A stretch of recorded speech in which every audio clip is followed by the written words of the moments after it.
Good morning ആൾ. ഇന്നത്തെ നമ്മുടെ topic xylem കുഴലുകളിലൂടെ ജലവും ലവണങ്ങളും എങ്ങനെ സംവഹനം ചെയ്യപ്പെടുന്നു എന്നുള്ളതാണ് അല്ലേ. അതായത് the transport of minerals and water through the xylem vessel. അപ്പം അതിൻ്റെ സ്റ്റാർട്ടിങ് നമ്മൾ ഇതിൻ്റെ മുന്നേ ആയിട്ട് പറഞ്ഞു കഴിഞ്ഞതാണ്. നമ്മുടെ സൈലത്തിലൂടെ കമ്പോണൻസ് ആയിട്ടുള്ള, അതായത് സൈലത്തിൻ്റെ ഭാഗങ്ങളായിട്ടുള്ള സ്ട്രക്കിഡ്സിലൂടെയും വെസൽസിലൂടെയുമാണ് നമ്മളെ ഈ ഒരു ജലം സംവഹനം ചെയ്യപ്പെടുന്നത്. അപ്പോൾ എന്തൊക്കെ പ്രവർത്തനങ്ങളാണ് ഈ ഒരു സംവഹനത്തിന് സഹായിക്കുന്നത്? What are the mechanisms that are helping for the transport of the water through the xylem? Let us discuss.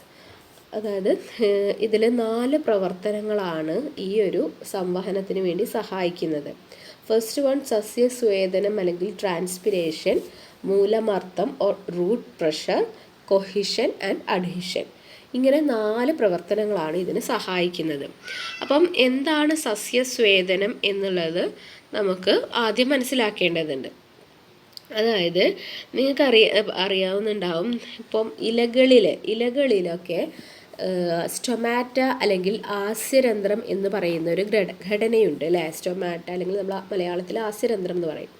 അപ്പോൾ ആ ആസ്യരന്ധ്രത്തിലൂടെ നമ്മൾ വാതകങ്ങളായിട്ടുള്ള ഓക്സിജനും കാർബൺ ഡൈ ഓക്സൈഡും ഒക്കെ ഇങ്ങനെ പുറത്തു പോവുകയും, ചെടിയുടെ ഉള്ളിൽ നിന്നും പുറത്തു പോവുക, അതുപോലെ അന്തരീക്ഷത്തിൽ നിന്നും തിരികെ സ്റ്റൊമാറ്റയുടെ ഉള്ളിൽ കൂടെ, അതായത് ആസ്യരന്ധ്രത്തിൻ്റെ ഉള്ളിലൂടെ ചെടിയിലേക്ക് എത്തുകയും ചെയ്യുന്നുണ്ട്. അപ്പോൾ ആ ഒരു കുഞ്ഞു ഓപ്പണിംഗ് ആണ്, ഒരു ചെറിയ ദ്വാരമാണ് ഈ സ്റ്റൊമാറ്റ എന്ന് പറയുന്ന ഒരു സ്ട്രക്ചർ. അതിനെക്കുറിച്ച് നിങ്ങൾ അടുത്ത ചാപ്റ്റേഴ്സിലൊക്കെ ആയിട്ട് കുറച്ചുകൂടി ഡീപ്പായിട്ട് കുറച്ചുകൂടെ പഠിക്കും.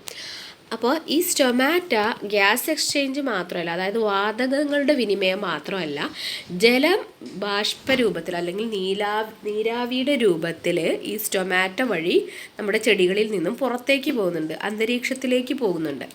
ആ ഒരു പ്രവർത്തനത്തെയാണ് നമ്മൾ സസ്യസ്വേദനം അല്ലെങ്കിൽ ട്രാൻസ്പിരേഷൻ എന്ന് പറയുന്നത്.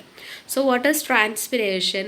There is a specialized structure called stomata is present on the leaf. This structure helps for the exchange of oxygen and carbon dioxide, and also it release water in the form of water vapor. That is the process of loss of water in the form of vapor through the stomata. In plants it is called transpiration.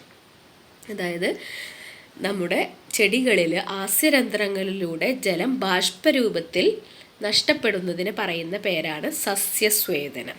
Okay, ആ സസ്യസ്വേദനം ഇലകളിൽ നടക്കുന്നുണ്ടോ, എവിടെയാണ് നടക്കുന്നത് എന്ന് തിരിച്ചറിയാൻ വേണ്ടിയിട്ട് ഒരു ചെറിയൊരു പരീക്ഷണം, ഒരു എക്സ്പെരിമെൻറ്റ് ഇവിടെ പറഞ്ഞിട്ടുണ്ട്. അതായത് രണ്ട് ചട്ടികളിലെ ചെടികളിൽ ഒന്നിൽ ഇലയുള്ളതും ഒന്നിൽ ഇലയില്ലാത്തതും ആയിട്ടുള്ള ചെടികൾ എടുക്കുക.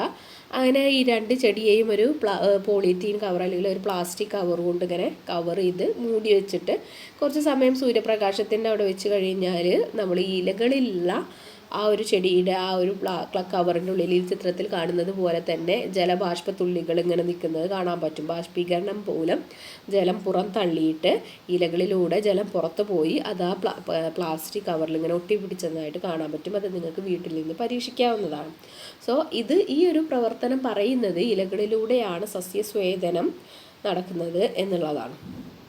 ഓക്കെ, അപ്പോൾ ആ ഒരു സസ്യസ്വേദനം എന്നുള്ള പ്രക്രിയ.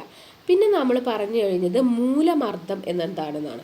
മൂലമർദ്ദം എന്ന് പറയുന്നത് അഥവാ റൂട്ട് പ്രഷർ എന്ന് പറയുന്നത് അത് നമ്മുടെ ചെടികളിൽ നിങ്ങൾക്ക് ഇവിടെ ഒരു ചിത്രത്തിൽ കാണാൻ പറ്റുന്നുണ്ടാവും. ചെടികളിലെ വേരിലെ കോശങ്ങൾ ഇങ്ങനെ ജലം ഇങ്ങനെ വലിച്ചെടുക്കും അല്ലേ, മണ്ണിലെ ജലം ഇങ്ങനെ വലിച്ചെടുക്കുമ്പോൾ ഈ ചെടികളിലെ വേരിലെ കോശങ്ങളിൽ ഒരു ചെറിയ മർദ്ദം അനുഭവപ്പെടും. കാരണം ഒന്നും ഇല്ലാത്ത ആ കോശങ്ങളിലേക്ക് വലിയൊരു അളവിൽ ഇങ്ങനെ വെള്ളം ഇങ്ങനെ വന്നു ചേരുമ്പോൾ ഒരു പ്രഷർ, ആ ഒരു കോശങ്ങളുടെ ഉള്ളിൽ ഒരു മർദ്ദം അനുഭവപ്പെടും. അതിന് പറയുന്ന പേരാണ് മൂലമർദ്ദം. So what is root pressure? It's a pressure felt or it's a pressure that created inside the root cells due to the process of absorption of water from the soil. So it's a pressure created in the root cells. That's why it's called a root pressure. പിന്നെ ഒരു process നമ്മൾ പറഞ്ഞത് cohesion ആണ്. Cohesion എന്ന് പറഞ്ഞു കഴിഞ്ഞാൽ ഈ xylem കുഴലുകളിലൂടെ ജലം ഇങ്ങനെ കടന്നു പോകുമ്പോൾ, ഇപ്പോൾ വേര് വലിച്ചെടുത്ത ജലം നമ്മുടെ ചെടിയുടെ സൈലത്തിലൂടെയാണ് പോകുന്നത്. അങ്ങനെ കടന്ന് അതിങ്ങനെ പോയി മുകളിലേക്ക് പോകുമ്പോൾ രണ്ട് ജല തന്മാത്രകൾ തമ്മിൽ ഒരു ബോണ്ട് ഉണ്ടാകും. തമ്മിൽ അവർ രണ്ടുപേരും ഒട്ടിച്ചേർന്ന് നിൽക്കാനുള്ള ഒരു ടെൻഡൻസി ഉണ്ട്. അതിന് പറയുന്ന പേരാണ് കൊഹിഷൻ എന്ന് പറയുന്നത്. കൊഹിഷൻ. ഓക്കെ. അതായത് ജലതന്മാത്രകൾക്ക് പരസ്പരം അങ്ങനെ ഒട്ടിച്ചേർന്ന് നിൽക്കാനുള്ള കഴിവിനെ പറയുന്ന പേരാണ് കൊഹിഷൻ. അതുപോലെ തന്നെ ഈ ജലതന്മാത്രകൾ ഈ കാണുന്ന സൈലം കുഴലുകളുടെ ഭിത്തിയുമായിട്ട് പറ്റിച്ചേർന്ന് നിൽക്കാനുള്ള ഒരു കഴിവും കൂടെയുണ്ട്. അതിന് പറയുന്ന പേരാണ് അഡിഹിഷൻ. അഡിഹിഷൻ എന്ന് പറഞ്ഞു കഴിഞ്ഞാൽ തന്നെ പറ്റിച്ചേരുക എന്നുള്ളതാണ്. സോ ആ ഒരു സൈലത്തിൻ്റെ ഭിത്തിയുമായിട്ട് ഇങ്ങനെ പറ്റിച്ചേർന്ന് മുകളിലേക്ക് ഇങ്ങനെ പോവാൻ, ആ ഒരു പറ്റിച്ചേർന്ന് നിൽക്കാനുള്ള ആ ഒരു കഴിവിനെയാണ് adhesion എന്ന് പറയുന്നത്. So what is adhesion? It is the capacity of water molecules to stick on the wall of xylem vessel. Okay, that is called adhesion. And what is cohesion? It's the capacity of water molecules to stick together as a unit. It's a bond created between these two water molecules. This is called cohesion. So സസ്യസ്വേദനം or transpiration, cohesion, adhesion and root pressure are the four processes that helping for the transport of water through the xylem. അതായത് സസ്യസ്വേദനം, കൊഹിഷന്, അഡ്ഹിഷന്, മൂലമർദ്ദം, ഈ 4 പ്രക്രിയകൾ നമ്മുടെ സൈലത്തിലൂടെ ജലം കടന്നു പോകുന്നതിനെ സഹായിക്കുന്നു. Okay. അപ്പം ഈ ഒരു ചിത്രീകരണം അവിടെ കൊടുത്തിട്ടുണ്ട്. അത് എന്താണെന്നുള്ളത് നമുക്ക് നോക്കാം.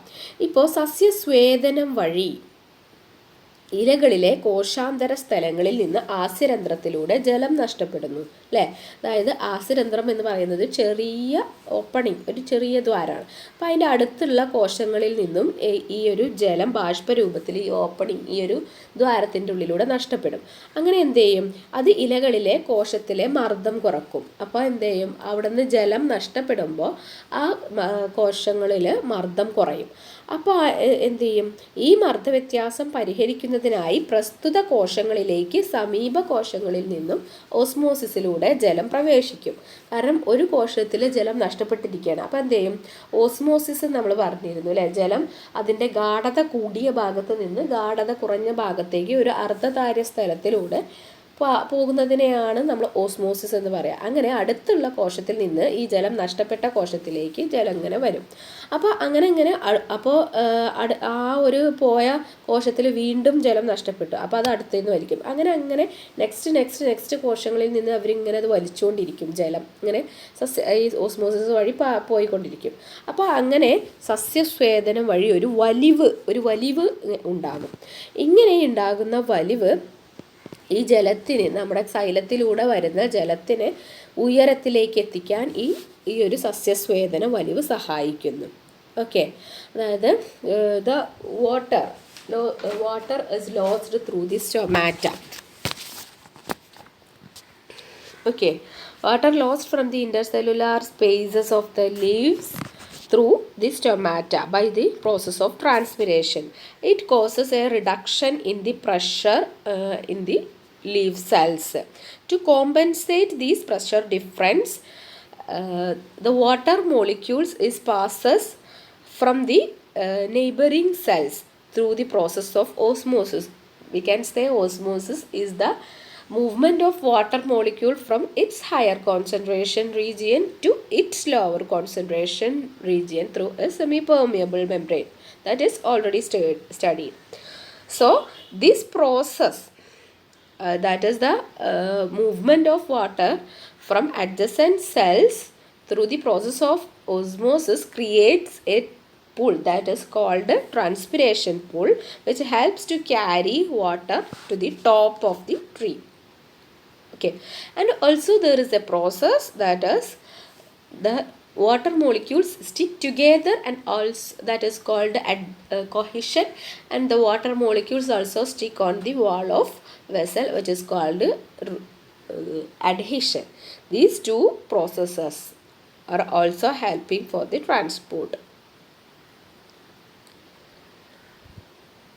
Like that, a pressure is felt or created inside the root cells that during the process of absorption of water, which is also creates a root pressure, also helps for the process of conduction of water through the xylem.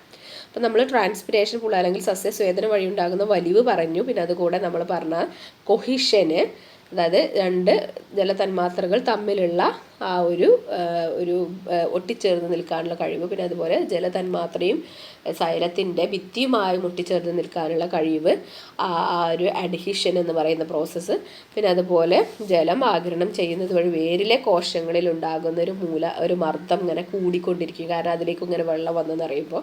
അപ്പോൾ അതൊക്കെ ഈ ഒരു ജലത്തിൻ്റെ സുഗമമായിട്ട് സൈലത്തിലൂടെ ഉയർന്നു പോകാനുള്ള ആ ഒരു പ്രക്രിയയ്ക്ക് സഹായമാകുന്നു. അപ്പോൾ അത്രയാണ് നമ്മൾ ഈ ഒരു ക്ലാസ്സിൽ ഡിസ്കസ് ചെയ്തത്. Okay, thank you.